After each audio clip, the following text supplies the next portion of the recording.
Hello, my sweet and lovely people. See all the squirrels and cross and sign and everything. Aren't you so excited? Linda from Linda's Yarn Barn won my Harvest Moon giveaway. What? Yay, Linda. Okay, we're on chapter 5 of year 2 of Anne of Windy Poplars. Anne did not know that a wistful little Elizabeth was watching out of one of the mansard windows of the evergreens as she drove away from Windy Poplars. And Elizabeth, with tears in her eyes, who felt as if everything that made life worth living had gone out of her life for the time being, and that she was the very Lizziest of Lizzies. But when the livery sleigh vanished from her sight around the corner of Spook's Lane, Elizabeth went and knelt down by her bed. "Dear God," she whispered, "I know it isn't any use to ask you for a Merry Christmas for me, because grandmother and the woman couldn't be merry. But please let my dear Miss Shirley have a merry, merry Christmas and bring her back safe to me when it's over." "Now," said Elizabeth, getting up from her knees, "I've done all that I can." Bless her heart. Anne was already tasting Christmas happiness. She fairly sparkled as the train left the station. The ugly street slipped past her. She was going home, home to Green Gables. Out in the open country, the world was all golden white and pale violet, woven here and there with the dark magic of spruces and the leafless delicacy of birches. The low sun behind the bare woods seemed rushing through the trees like a splendid god as the train sped on. Catherine was silent, but did not seem ungracious. "Don't expect me to talk," she had warned Anne curtly. "I won't. I hope you don't think I'm one of those terrible people who make you feel that you have to talk to them all the time. We'll just talk when we feel like it. I admit I'm likely to feel like it. I'm likely to feel like it a good part of the time, but you're under no obligation to take any notice of what I'm saying." Davy met them. Oh, please. Sorry about that. Let's turn that off.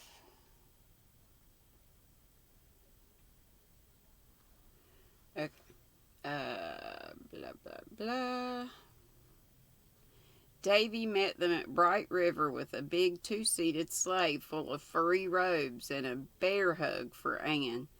The two girls snuggled down in the back seat. The drive from the station to Green Gables had always been a very pleasant part of Anne's weekends home.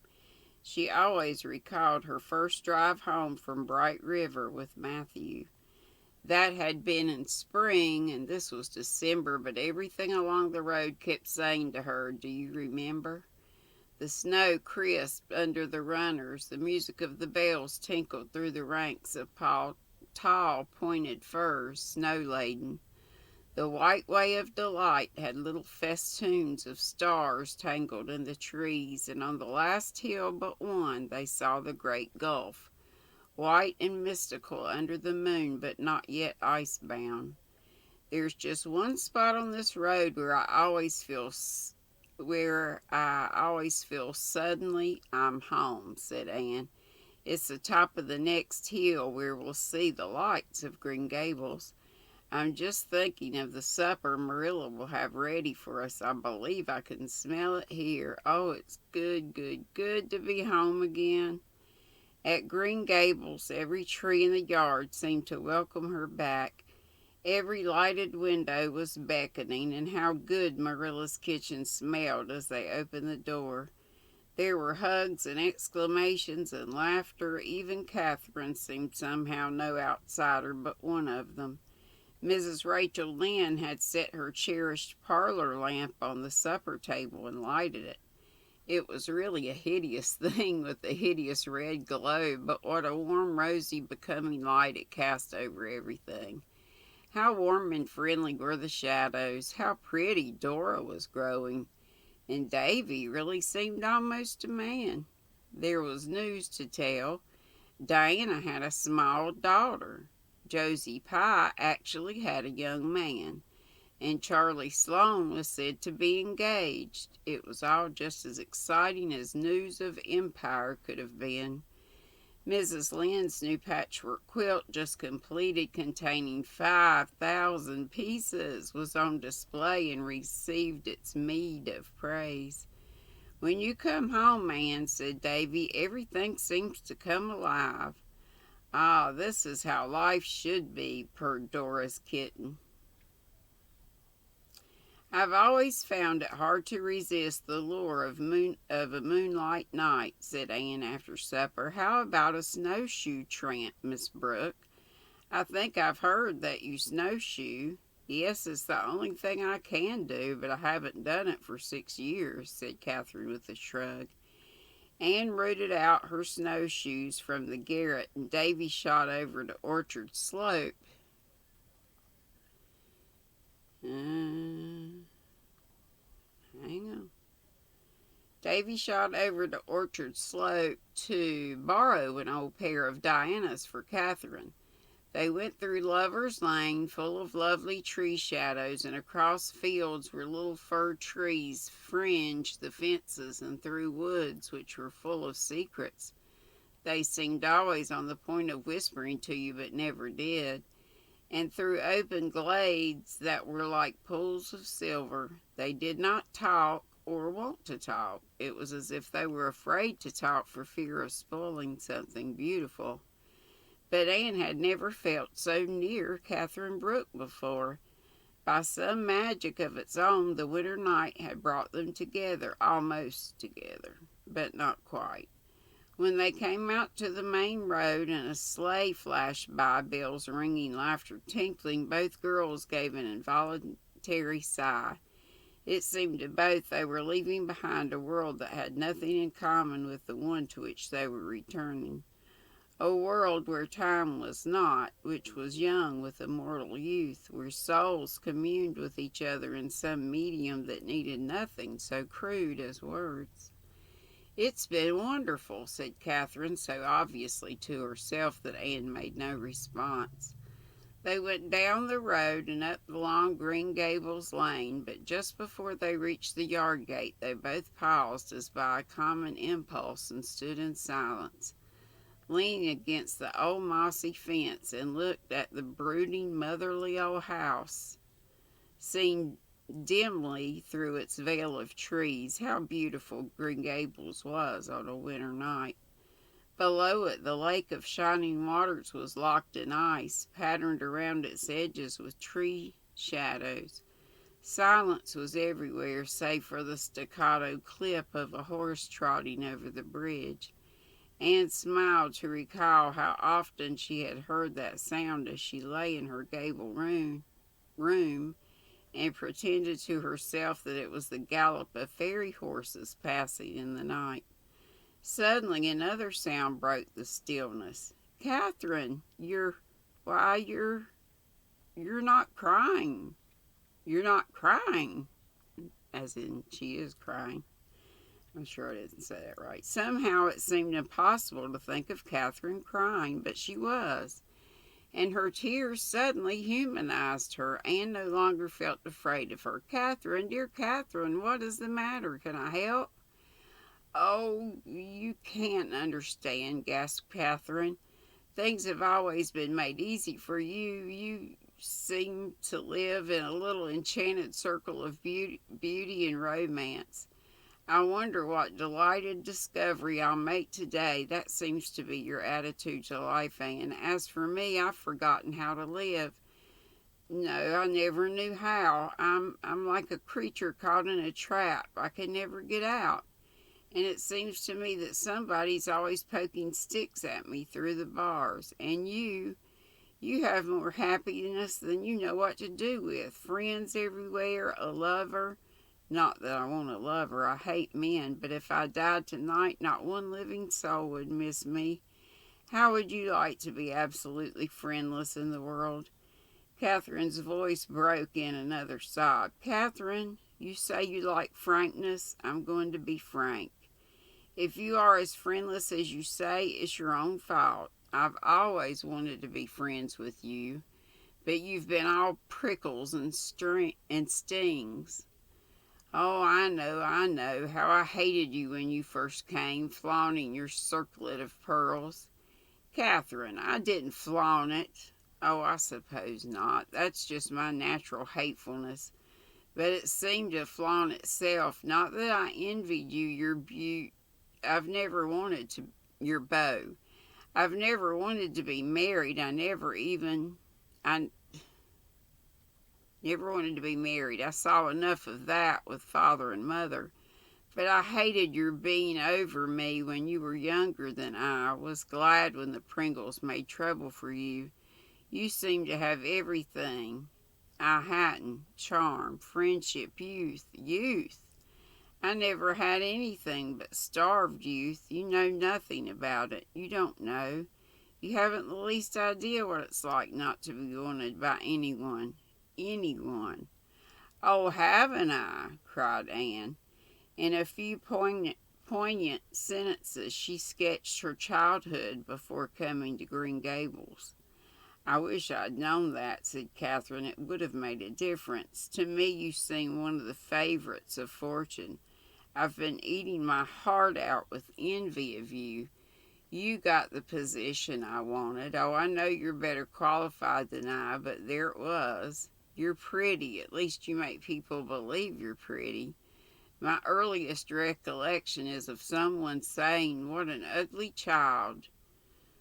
You come into a room delightedly. Oh, I remember how you came into school that first morning, but I think the real reason I've hated you so is that you always seem to have some secret delight, as if every day of life was an adventure.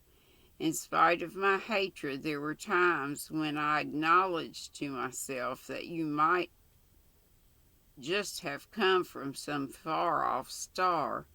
Really, Catherine, you take my breath with all these compliments, but you don't hate me any longer, do you? We can be friends now. I don't know. I've never had a friend of any kind, much less one of anything like my own age. I don't belong anywhere, never have belonged. I don't think I know how to be a friend. No, I don't hate you any longer. I don't know how I feel about you. Oh, I suppose it's your noted charm beginning to work on me. I only know that I feel I'd like to tell you what my life has been like. I could never have told you if you hadn't told me about your life before you came to Green Gables. I want you to understand what has made me as I am. I don't know why I should want you to understand, but I do. Tell me, Catherine dear, I do want to understand you. You do know what it's like not to be wanted, I admit, but not what it's like to know that your father and mother don't want you. Mine didn't. They hated me the moment I was born and before, and they hated each other. Yes, they did. They quarreled continually, just mean, nagging, petty quarrels.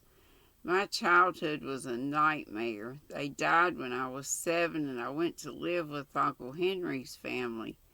They didn't want me either. They all looked down on me because I was living on their charity.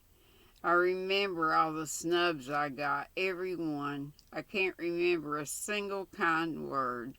I had to wear my cousin's cast-off clothes. I remember one hat in particular. It made me look like a mushroom, and they made fun of me whenever I put it on. One day I tore it off and threw it in the fire. I had to wear the most awful old tam to church all the rest of the winter.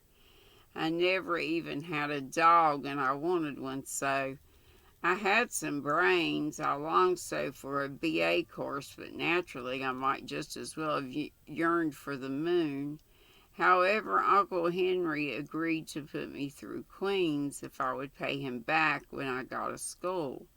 He paid my board in a miserable third-rate boarding house where I had a room over the kitchen that was ice cold in winter and boiling hot in summer and full of stale cooking smells in all seasons. and the clothes I had to wear to Queens. But I got my license and I got the second room in Summerside High. The only bit of luck I've ever had. Even since then, I've been pinching and scrimping to pay Uncle Henry not only what he spent putting me through Queens, but what my board through all the years I lived there cost him. I was determined I would not owe him 1 cent. That is why I've boarded with Miss Dennis and dressed shabbily, and I've just finished paying him. For the first time in my life, I feel free, but meanwhile I've developed the wrong way. I know I'm unsocial. I know I could never think of the right thing to say. I know it's my own fault that I'm always neglected and overlooked at social functions. I know I've made being disagreeable into a fine art. I know I'm sarcastic. I know I'm regarded as a tyrant by my pupils. I know they hate me. Do you think it doesn't hurt me to know it? They always look afraid of me. I hated people who looked as if they were afraid of me. Oh, Anne, hate's got to be a disease with me. I do want to be like other people, and I never can now. That is what makes me so bitter. Oh, but you can. Anne put her arms about Catherine.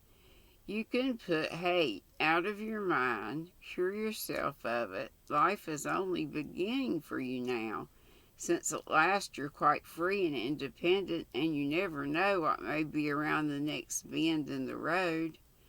I've heard you say that before. I laughed at you at your bend in the road, but the trouble is, there aren't any bends in my road. I can see it stretching straight out before me to the skyline. Endless monotony.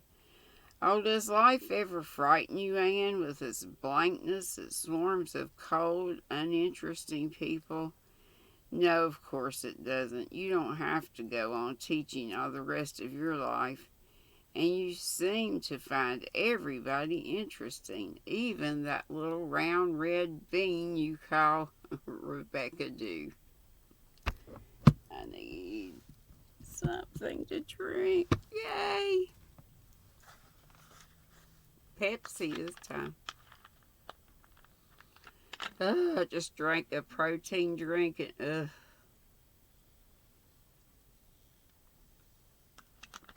that's all I could do to get that down.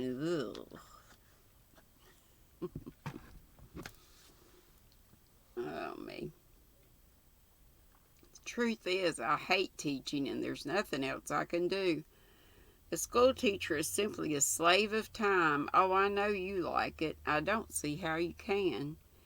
And I want to travel. It's the one thing I've always longed for. I remember the one and only picture that hung on the wall of my attic room at Uncle Henry's. A faded old print that had been discarded from the other rooms with scorn. It was a picture of palms around a spring in the desert with a string of camels marching away in the distance.